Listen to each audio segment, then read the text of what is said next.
అడే తిరగండి అడే తిరగండి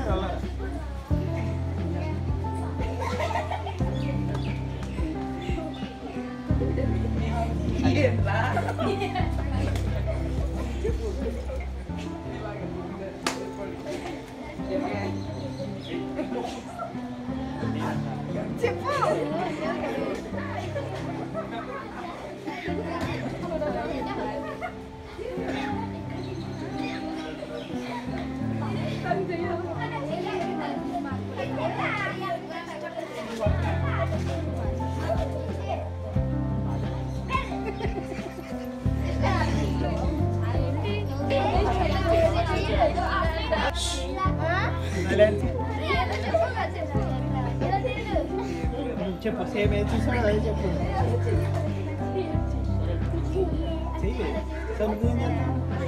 రైట్ అరే గర్ల్స్కి నేను యాక్చువల్గా ఏం చెప్పానంటే ఈ అమ్మాయి ఇలా అనండి ఏమనింది నేనేం చెప్పింది ఇలా రాసి ఇలా అన్నాను వెనక్కి ఇలా రాసి ఇలా అన్నాను ఈ అమ్మాయి వచ్చి ఇలాగా దీన్ని బట్టి ఏమవుతుంది సో ఒకరినొకరు అనుకరించడం కూడా రావట్లేదు ఒకరినొకరు అనుకరించడం కూడా నీకేం చెప్పాను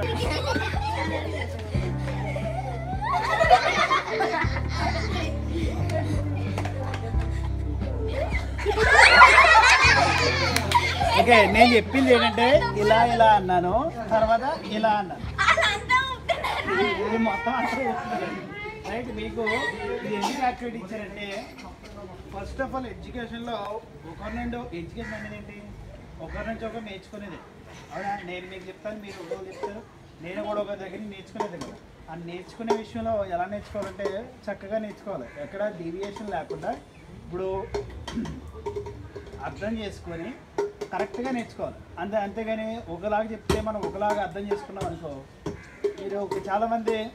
తాను ఒకలా చెప్తే వీడేమో ఒకలా చేస్తారు అప్పుడు ఏమవుతుంది తను ఒకలా చెప్తే వీడు ఒకలాగా అర్థం చేసుకుంటాడు మనం ఏదైనా లెసన్ చెప్పామనుకో మనం ఒక టాపిక్ చెప్పినప్పుడు దానికి ఒక ఎక్స్ప్లెనేషన్ అలా చెప్తున్నాం మనం ఒకలా చెప్తాం పిల్లలు ఏమో ఒకలాగా అర్థం చేసుకున్నారు అనుకో అప్పుడు మనం అనుకున్న టార్గెట్ రీచ్ అవ్వాలా అవ్వలేం కాబట్టి ఏదైతే చెప్తున్నామో దాని ఎగ్జాక్ట్ పాయింట్ మనకు అర్థమయ్యే వరకు ఏం చేయాలా నేర్చుకోవాలి అదేనా సో ఆ టాపిక్ని చెప్పడానికి యాక్టివిటీ చూపించాను సో ఎలా చెప్పామో అలాగే నేర్చుకోవాలి అంతేగాని మీకు నచ్చినట్టు చూసారు అక్కడి నుంచి ఒకలా చెప్తే ఇక్కడికి ఏమైంది మొత్తం తారుమారు అయిపోయింది ఫస్ట్ ఇది అయితే మరీ ఘోరం అవునా చెవులు పెట్టుకున్నారు అక్కడ నేను చెవులే పట్టుకోలేదు అంతే సో మీరు ఏం చేయాలి ఎలా చెప్తే అలా నేర్చుకోవాలి అదవుతుందా రాంగ్గా నేర్చుకోకూడదు సో లంచ్ బ్రేక్ అయ్యింది కాబట్టి లంచ్ బ్రేక్ వెళ్ళండి అలా గో టు యువర్ హోమ్